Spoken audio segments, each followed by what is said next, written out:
Nous allons voir premièrement le géoréférencement d'un raster dans une projection cartésienne. Universal transverse Mercator, zone 32, bande N, donc de l'hémisphère nord au-dessus de l'équateur, et l'ellipsoïde WGS 84.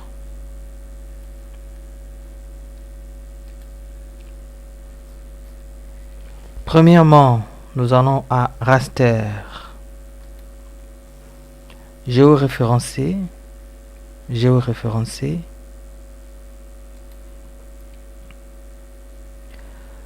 Nous venons à ouvrir raster.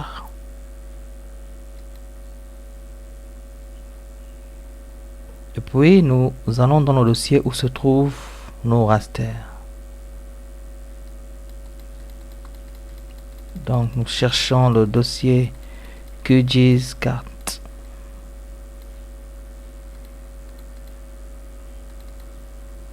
Voilà, et nous sélectionnons le raster à géoréférencer.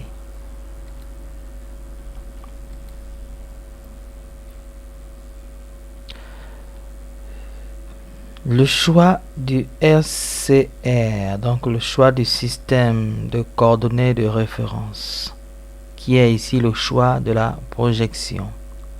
Donc, notre choix se porte sur le UTM zone 32 WGS 84, projection cartésienne.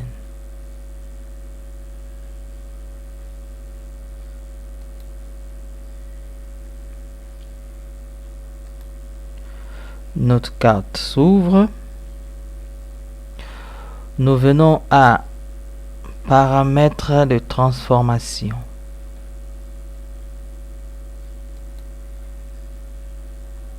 Type de transformation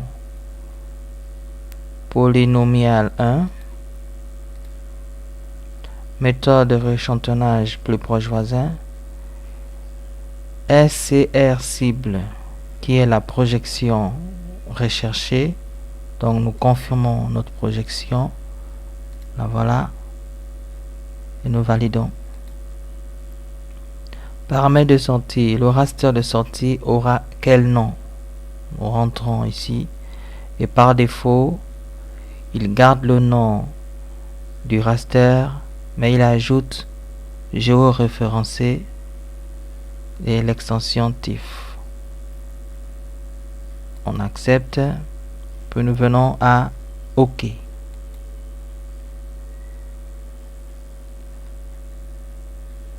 Ensuite, nous pouvons observer les informations sur la carte. Nous voyons que cette carte est dans la projection UTM 32 Nord WGS 84. Maintenant, nous allons identifier les points où nous allons rentrer nos coordonnées. Nous avons ici abscisse 535 501 avec l'ordonnée de 67 738. Donc je prends mon zoom et je viens rentrer mes coordonnées ici. Je prends l'outil ajouter point. Je viens au centre de ma croix. Je clique et je vais rentrer les coordonnées.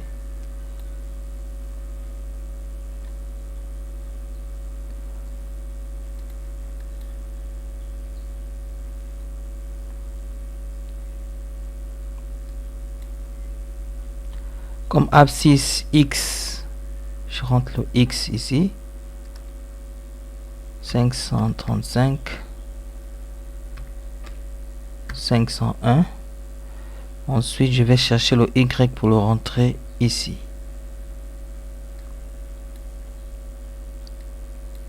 Y, voilà.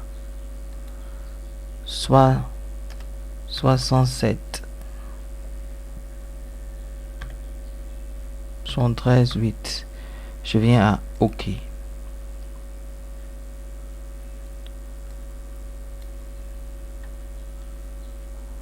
Pour ressortir mes coordonnées, je viens à Paramètres, Configurer géoréférenceur et je coche Monter, montrer l'identifiant et montrer les coordonnées. Si je décoche ça, mes coordonnées en jaune ici deviennent invisibles, donc je garde ici coché. Ensuite, je continue à identifier un autre endroit où je vais rentrer mes coordonnées, c'est-à-dire ici. Donc j'agrandis pour minimiser les erreurs. Je clique le tableau, saisir les coordonnées de la carte apparaît. Et puis je prends ma main, je dézoome pour aller voir les coordonnées à saisir.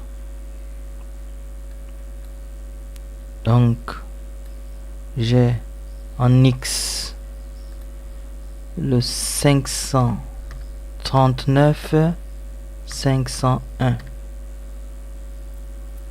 En Y j'ai le 67 73 8. Je mets OK.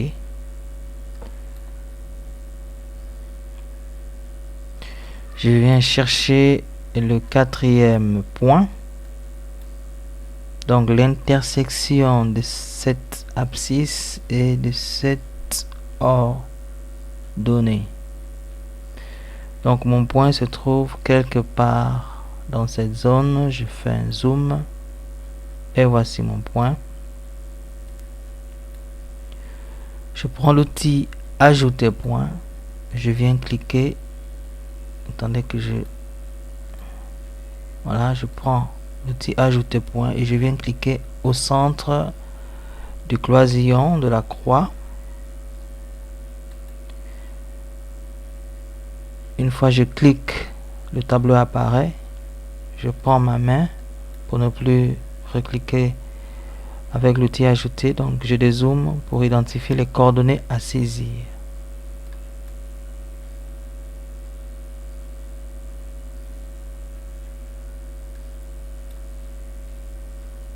Coordonnées à saisir. J'ai donc en X le 539 501.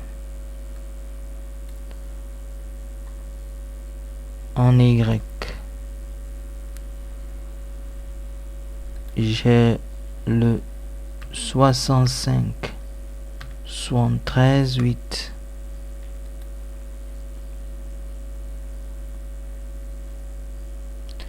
Et enfin, je vais rentrer mon quatrième point qui sera l'intersection de cette abscisse et de cette ordonnée. Donc quelque part ici. Je prends mon zoom.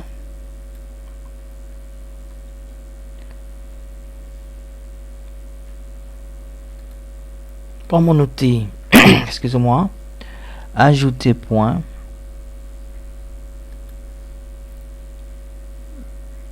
Je prends ma main pour ne plus recliquer sur l'écran. Je dézoome et je vais identifier les coordonnées à saisir.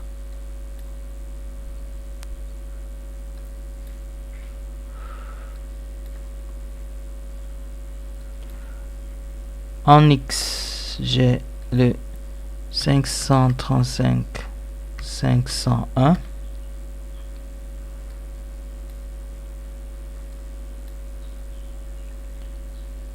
En Y, j'ai le 65 73 8. Puis je dézoome. Ainsi, j'ai rentré un minimum de 4 points qui permet un géoréférencement. Et puis, je viens observer ici. Lorsque les résidus des pixels sont à 0, 0, 0, 0, disons, ce résidu est faible, cela veut dire que mon géoréférencement a été bien réalisé. Si en rentrant mes coordonnées, j'observe que les résidus des pixels ici donnent des grandes valeurs, par exemple 100, 105, 200, 400, il faut tout annuler et recommencer le géoréférencement. Et donc pour recommencer le géoréférencement, nous avons ici l'outil supprimer point. Il suffit de cliquer et de venir cliquer sur les points afin de pouvoir les supprimer et recommencer le géoréférencement. Bon, ici notre géoréférencement est bien fait. Alors l'étape suivante, nous venons sur cette touche débuter le géoréférencement. Donc je clique dessus.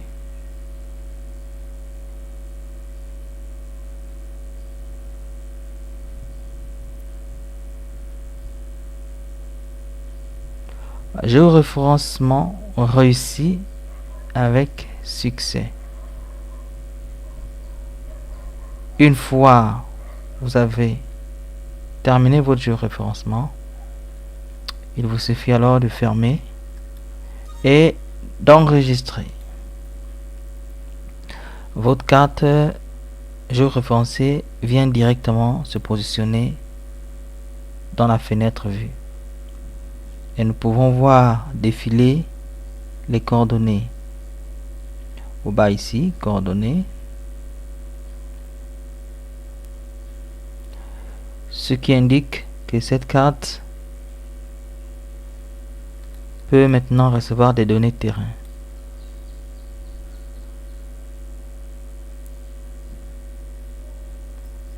C'est bon et c'est pour la première partie.